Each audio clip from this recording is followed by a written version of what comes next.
Hi friends, మనం నిన్న ST files గురించి చూసాం కదా. ఇప్పుడు STL files we are going to continue.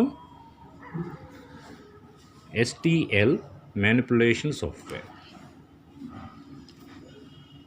So మనం ఈరోజు ఎస్టీఎల్ మ్యానిపులేషన్ సాఫ్ట్వేర్ గురించి తెలుసుకుందాం. Okay, now while all CAD software allows the creation of STL files, ఏదైనా సరే ఆల్ అంటే మొత్తం క్యాడ్ సాఫ్ట్వేర్స్ ఏవైతే ఉన్నాయో ఆ క్యాడ్ సాఫ్ట్వేర్స్ మొత్తం కూడా మనం ఎస్టీఎల్ ఫైల్స్ కింద కన్వర్ట్ చేసుకోవాల్సిందే. Okay, not always this process ends with a printable file. ఏదైతే ప్రింటబుల్ ఫైల్ ఉందో వాటికి ఇది అప్లికేబుల్ కాదు. ఎస్టీఎల్ మ్యానిపులేషన్ సొల్యూషన్స్ అలౌ, ఇక్కడ వచ్చేసరికి ఏంటంటే ఎస్టీఎల్ మ్యానిపులేషన్స్ వచ్చేసరికి ఏంటంటే ఈ సొల్యూషన్ వచ్చేసరికి వేటికి అలౌ అవుతుంది అనేది మనం ఇక్కడ కొన్ని కండిషన్స్ ఉన్నాయి, వాటిని చూద్దాం. First one, fixing those models in order to produce water tight models. Okay, దీని గురించి మనం ఏంటంటే మనం కింద ఎక్స్ప్లెనేషన్ ఇవ్వబడింది, దాన్ని చూద్దాం తర్వాత. ఏవైతే వాటర్ టైట్ మోడల్స్ ఉంటాయో ఆ వాటర్ టైట్ మోడల్స్ని మనం ఇక్కడ ప్రొసీజర్ కింద ప్రొడ్యూస్ చేస్తాం అన్నమాట. ఓకే, ఫిక్సింగ్ మోడల్స్ కింద ప్రొడ్యూస్ చేస్తాం. Performing several simple actions to change the model. ఇక్కడ పర్ఫార్మింగ్ సెవరల్ సింపుల్ యాక్షన్స్, ఏవైతే సింపుల్ యాక్షన్స్ ఉంటాయో వాటిని చేంజెస్ అనేవి ఉంటాయి మోడల్స్లో, such as cutting and labelling. ఇట్లా మనకి ఏవైతే ఉన్నాయో ఆ సింపుల్ ఆపరేషన్స్ని మనకి ఇక్కడ ఎలా చేయాలి అనేది ఈ ఎస్టీఎల్ ఫైల్ అనేది మెయిన్గా ముందు సెట్ చేసుకుంటుంది. మ్యాజిక్స్ ఆర్పి, మ్యాజిక్స్ అనేది ఒక టైప్ ఆఫ్ సాఫ్ట్వేర్ అండి. ఇక్కడ మ్యాజిక్స్ అనేది కూడా ఒక type of software in rapid prototyping systems. Okay, ఈ type software is the most extensive solution available. So ఇది వచ్చేసరికి ఏంటంటే కొంచెం ఎక్స్టెన్సివ్ సొల్యూషన్ అనేది ఉంటుంది. అలాగే MeshLab is satisfactory as a free tool. MeshLab అనేది ఈ ఎస్టీఎల్ ఫైల్లో మెష్ హల్బ్ అనేది ఒక టైప్ ఆఫ్ సాఫ్ట్వేర్. ఓకే, ఈ టైప్ ఆఫ్ సాఫ్ట్వేర్ అనేది మనకి ఫ్రీగా అవైలబుల్ ఉంటుంది మార్కెట్లో.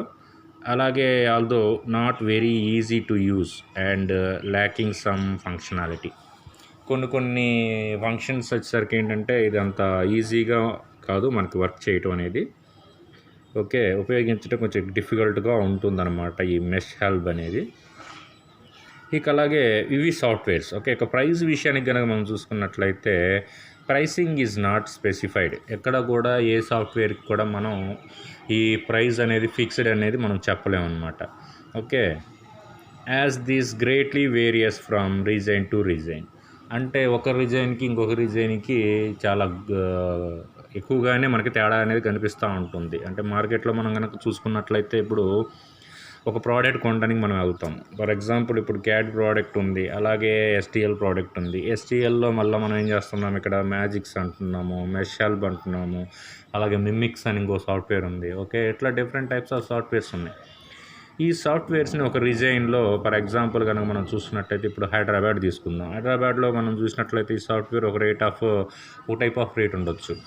ఇదే సాఫ్ట్వేర్ మనం చెన్నైలో కనుక పోయి చూసుకున్నట్లయితే అక్కడ ఇంకొక టైప్ ఆఫ్ రేట్ అనేది ఉండొచ్చు. అంటే రేటు వేరియేషన్ అనేది మనకి వచ్చేసరికి ఏంటంటే ఈ చాలా డిఫరెన్స్ వస్తాయి అన్నమాట ప్లేస్ నుంచి ఇంకో ప్లేస్కి. హైదరాబాద్లో కాస్ట్లీగా ఉండొచ్చు, లేదా చెన్నైలో చీప్గా దొరకవచ్చు మనకి.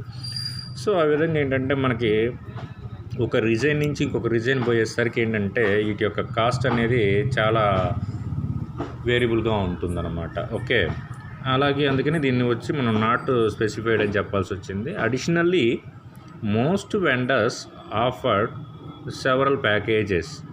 ఇక్కడ వచ్చేసరికి ఏంటంటే కొంతమంది వెండర్స్ ఉంటారు ఈ సాఫ్ట్వేర్ సొల్యూషన్స్లో. కొంతమంది వెండర్స్ అనేవాళ్ళు ఉంటారు అనమాట. ఈ వెండర్స్ అనేవాళ్ళు ఏం చేస్తారంటే మనకి ఆఫర్స్ ఇస్తారు. ఎలా అంటే కొన్ని ప్యాకేజెస్ అనమాట. ఇప్పుడు ఒక 2-3 సాఫ్ట్వేర్స్ కనుక మనం తీసుకున్నట్లయితే ఒక సాఫ్ట్వేర్ ఫ్రీ అనో, లేకపోతే ఇప్పుడు మనం కోరుకున్న సాఫ్ట్వేర్లో ఇంకొన్ని సాఫ్ట్వేర్స్ కూడా అటాచ్ చేసేసి ఇంక్లూడింగ్ అంటే మనకి సాటిస్ఫైడ్ రేట్లో, అంటే మనకు కావాల్సిన రేట్లో మనకి ఇచ్చేటట్టుగా కొన్ని ప్యాకేజెస్ ఉంటాయి అన్నమాట. అటువంటి వెండర్స్ ఎవరైతే ఉన్నారో వాళ్ళు మనం కన్సల్ట్ అయ్యి వాళ్ళ దగ్గర మనం బేరం అనేది కుదుర్చుకోవాలన్నమాట. So please consult your local distributor for pricing. So ఈ ప్రైసింగ్ అనేది ఏంటంటే డిపెండింగ్ ఆన్ అవర్స్. కాబట్టి మనం ఏంటంటే దొరుకుతుంది కదా, అవైలబుల్లో ఉంటుంది అని చెప్పేసి కొనకుండా 4-5 చోట్ల వాటి గురించి ఎంక్వైరీ చేసేసి దాని ద్వారా మనం ఏంటంటే ఆ సాఫ్ట్వేర్ని పర్చేస్ చేయాల్సిన అవసరం ఉంటుందన్నమాట. Okay, online fixing services. ఇక ఏవైతే మనం ఇప్పుడు ఫర్ ఎగ్జాంపుల్ పర్చేస్ చేసిన తర్వాత కొన్ని వచ్చేసరికి ఏంటంటే మనకి ఆన్లైన్లోనే ఫిక్సింగ్ సర్వీస్, అంటే డైరెక్ట్గా త్రూ ఆన్లైన్లోనే సాఫ్ట్వేర్ని మనం ఎలా ఇన్స్టాల్ చేసుకోవాలి ఏంటి అనేది ప్రొసీజర్ ఉంటుంది. సో దాని ద్వారా మనం ఆన్లైన్లోనే మనం దీన్ని ఫిక్సింగ్ చేసుకునే అవకాశం ఉంటుంది. ఓకే, సో అలా ఆన్లైన్ ఫిక్సింగ్ సర్వీసెస్ ఏంటనేది కొన్ని చూద్దాం మనం ఇప్పుడు. As an alternative to purchasing A STL fixing software, so alternatively you can purchasing a software where the user can upload the file and receive a fixed file. ఎప్పుడైతే మనం ఈ సాఫ్ట్వేర్ని మనం పర్చేస్ చేసుకున్నామో STL ఫైల్ని, దాన్ని మనం అప్లోడ్ చేసుకోవాలి. ఫైల్ మొత్తాన్ని అప్లోడ్ చేసుకొని ఫిక్స్డ్ ఫైల్ని మనం రిసీవ్ చేసుకోవాలన్నమాట. Usually with in a few minutes. ఇది డౌన్లోడ్ అవడానికి మనకి కొన్ని నిమిషాలు మాత్రమే పడుతుంది. ఓకే, కొన్ని నిమిషాల్లో మనం ఆ సాఫ్ట్వేర్ని ఎప్పుడైతే కొన్నామో అప్పుడు మనం దాన్ని డైరెక్ట్గా డౌన్లోడ్ చేసేసుకోవచ్చు. Okay, some vendors offer free automatic service. కొంతమంది వెండర్స్ ఏం చేస్తారంటే మనకి ఈ సర్వీస్ అనేది ఫ్రీగా కూడా మనకి ఇచ్చేవాళ్ళు ఉన్నారు. While some will have a specialist look it into more complex issues. అంటే ఇక్కడ వచ్చేసరికి ఏంటంటే ఈ సాఫ్ట్వేర్ అనేది యూస్ చేసేటప్పుడు అయి ఉండొచ్చు, అంటే మన సాఫ్ట్వేర్ అనేది ఉపయోగించేటప్పుడు అయి ఉండొచ్చు, లేదా ఈ సాఫ్ట్వేర్ ఇన్స్టాలేషన్లో అయి ఉండొచ్చు. కొన్ని క్రిటికల్ ఇష్యూస్ అనేవి, అంటే కాంప్లెక్స్ ఇష్యూస్ అనేవి మనకు ప్రొడ్యూస్ అవుతూ ఉంటాయి అన్నమాట. అయితే ఇటువంటి కాంప్లెక్స్ ఇష్యూస్ని ఈ వెండర్స్ అనేవాళ్ళు మనకి రెక్టిఫై చేయటం అనేది కుదరదు. అంటే వాళ్ళకి కొంతవరకు ఐడియా ఉంటుంది సాఫ్ట్వేర్ గురించి, అంత మొత్తం కూడా పూర్తిగా వాళ్ళకి ఐడియా ఉంటుందని కూడా మనం చెప్పలేము ఇక్కడ. ఓకే, ఎందుకంటే వాళ్ళకి కొంతవరకు ఐడియా ఉంటుంది. సో వాళ్ళకి ఐడియా ఉన్నంతవరకు వాళ్ళు చేస్తారు. బట్ ఎక్కడైతే కొన్ని కాంప్లెక్స్ ఇష్యూస్ మనకి జనరేట్ అవుతాయో, ఆ కాంప్లెక్స్ ఇష్యూస్ని మనం సాల్వ్ చేసుకోవాలంటే మాత్రం మనం స్పెషలిస్ట్ని మనం చూసుకోవాలన్నమాట. ఓకే, ఆ స్పెషలిస్ట్ వచ్చేసరికి మనకి వీటిని సెట్ చేస్తారు. Pricing if applicable is typical per use, greatly reducing the initial cost. Some expensible examples are. Okay, ఇక్కడ చూసినట్లయితే మనకి ఏంటంటే ఈ స్పెషలిస్ట్ వచ్చారనుకోండి, మనం మళ్ళీ వాళ్ళకి ప్రైస్ అనేది ఇవ్వాల్సి ఉంటుంది. Okay, it is typical per use. So ఈ విధంగా మనకి ఉపయోగించేటప్పుడు ఏదైనా ప్రాబ్లమ్స్ వచ్చినప్పుడు స్పెషలిస్ట్ అనేవాడు వచ్చేసి మనకి ఇక్కడ ప్రాబ్లమ్స్ అనేవి రెక్టిఫై చేసేసి వెళ్తారు. అతనికి మనం కూడా కొంచెం అమౌంట్ అనేది కట్టుకోవాల్సి ఉంటుంది. ఇక greatly reducing the initial cost, అంటే ఈ ఇనిషియల్ కాస్ట్ ఏదైతే ఉందో ఆ ఇనిషియల్ కాస్ట్ అనేది తగ్గించుకోవడం కోసం మనకి ఇక్కడ కొన్ని ఎగ్జాంపుల్స్ ఉన్నవి. అవి ఏంటంటే ఇక్కడ చూసుకున్నట్లయితే మనకి నెట్ ఫ్యాబ్ క్లౌడ్ సర్వీస్, ఇది ఒక software company, net fab cloud service. Okay, this is coming from URL. So HTTP, this is URL address for this, http://cloud.net-fabb.com. This is free software. Okay, you can install this software in free STL file. Okay, we go for STL fix by Materialize, another company, అంటే ఇంకొక company ఇది software. So ఈ software address చూస్తే http://www.stlfix.com. Okay, ఈ వెబ్సైట్లోకి వెళ్ళి కూడా మనం ఏంటంటే STL ఫైల్ని మనం మన కంప్యూటర్లోకి ఇన్స్టాల్ చేసుకోవచ్చు. Free automatic fixing, €15 per file attend fixing. So ఇక్కడ వచ్చేసరికి ఏంటంటే ఇక్కడ €15 అంటే ఇక్కడ వచ్చేసరికి ఏంటంటే మనీ, ఇక్కడ యూరోప్ కంట్రీస్ 15 ఒక్కొక్క ఫైల్కి మనం €15 మనం ఇక్కడ కట్టాల్సి ఉంటుందన్నమాట. ఇక common errors in CAD to STL conversion. ఇక్కడ వచ్చేసరికి ఏంటంటే సాఫ్ట్వేర్ అయితే మనం తీసుకోవచ్చు ఫ్రీగానే, బట్ ఇన్స్టాల్ చేసి ఫైల్ ఇన్స్టాల్ చేసుకోవడానికి ఒక్కొక్క ఫైల్కి మనకు వచ్చేసరికి ఏంటంటే ఇంత రేట్ అనేది కట్టుకుంటాం. అయితే ఇక్కడ మెయిన్ ప్రాబ్లం ఎక్కడ క్రియేట్ అవుతుందంటే ఈ క్యాడ్ ఫైల్ని STL ఫైల్ కింద కన్వర్ట్ చేయడం అనేది ప్రాబ్లంగా క్రియేట్ అవుతూ ఉంటుంది అనమాట. అంటే ఇక్కడ ఆ ఫైల్ అనేది ఈ ఫైల్లోకి మార్చడానికి ఎర్రర్స్ అనేవి మనకి జనరల్గా వచ్చే ఎర్రర్స్ అనమాట. ఫర్ ఎగ్జాంపుల్ మనకి క్యాడ్ ఫైల్ అనేది STL ఫైల్లో కనుక మారలేదనుకోండి, మనకి ప్రింటింగ్ అనేది జరిగే అవకాశం లేదు. లేదా క్యాడ్ ఫైల్ అనేది STL ఫైల్లోకి మారేటప్పుడు కొన్ని ఎర్రర్స్ ఏవైతే జరిగినాయో ఆ ఎర్రర్స్ కనుక జరిగినాయి అంటే ప్రాపర్గా మనకు అవుట్పుట్ అనేది కూడా రావటం అనేది ఇంపాసిబుల్. సో మనం ఫిక్స్ చేసుకునే ఏదైతే STL సాఫ్ట్వేర్ ఉందో ఆ సాఫ్ట్వేర్ అనేది మనకి క్లియర్గా వితౌట్ ఎనీ ఎర్రర్స్ మనం నీట్గా దాన్ని ప్లాన్ చేసుకొని ఫిక్స్ చేసుకోవాలన్నమాట. ఓకే, అది most important thing. Okay, so ఇక్కడ మనకి ఇచ్చిన కొన్ని సాఫ్ట్వేర్ కంపెనీస్ ఉన్నాయి, వాళ్ళ URL అడ్రస్సెస్ ఉన్నాయన్నమాట. ఈ అడ్రస్సెస్లోకి వెళ్ళేసి మనం ట్రయల్ వర్షన్స్ కొన్ని కూడా మనం చూసుకోవచ్చు. వీటిల్లో కొన్ని ట్రయల్ వర్షన్స్ అనేవి మనం అప్లై చేసేసుకొని వర్క్ అవుతుందా లేదా అనేది కూడా మనం చెక్ చేసుకోవచ్చు. బట్ అయితే ఇవన్నీ మనం చెక్ చేసుకోవాలంటే మనకి మెయిన్ థింగ్ ఏంటంటే 3D ప్రింటర్ అనేది కావాలి, ప్లస్ అలాగే ఫస్ట్ ఇనిషియల్లీ క్యాడ్ సాఫ్ట్వేర్ అనేది మనం ఇన్స్టాల్ చేసుకోవాలి. క్యాడ్ సాఫ్ట్వేర్ ఇన్స్టాల్ చేసేసుకొని ఆ క్యాడ్ సాఫ్ట్వేర్లో నుంచి మనం ఒక 3 డైమెన్షనల్ ఆబ్జెక్ట్ ఏదైతే తయారు చేద్దాం అనుకుంటున్నామో ఆ ఆబ్జెక్ట్ని ఫస్ట్ రెడీ చేసి పెట్టుకోవాలి.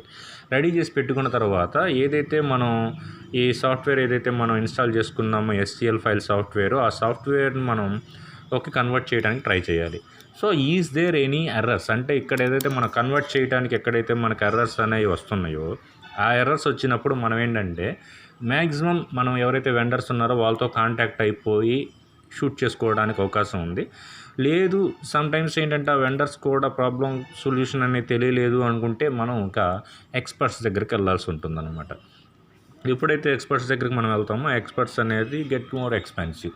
సో ఇక్కడ మనకి కాస్ట్ అనేది వెళ్తూ ఉంటుందన్నమాట. ఓకే, సో ఏదేమైనా మనకైతే ఇక్కడ మనకు తెలియాల్సింది ఏంటంటే STL ఫైల్ అనేది మోస్ట్ ఇంపార్టెంట్ థింగ్. ఈ సాఫ్ట్వేర్ అనేది ప్రాపర్గా మనం ఇన్స్టాల్ చేయకపోతే మనకి అవుట్పుట్ ఆఫ్ ది ఆబ్జెక్ట్ అనేది ప్రాపర్గా రాదనేది మాత్రం క్లియర్గా తెలుస్తుంది. ఓకే, ఇక next can see here inverted normal. Okay, so ఈ ఇన్వర్టెడ్ నార్మల్ అనేది ఏంటో చూద్దాం. The meaning of an inverted normal is that one surface does not have a constant direction.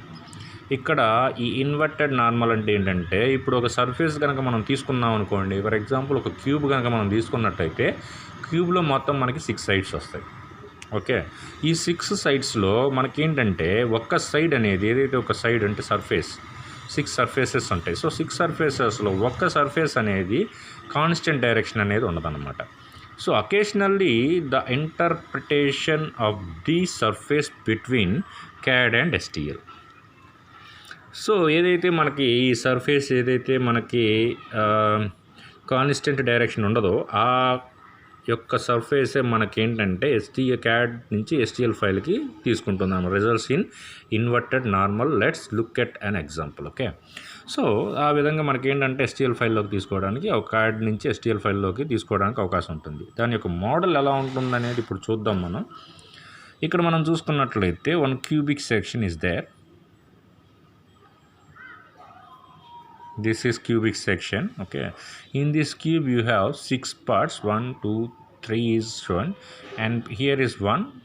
Okay, bottom is 1 and backward is 1. So totally 6 face surfaces is there.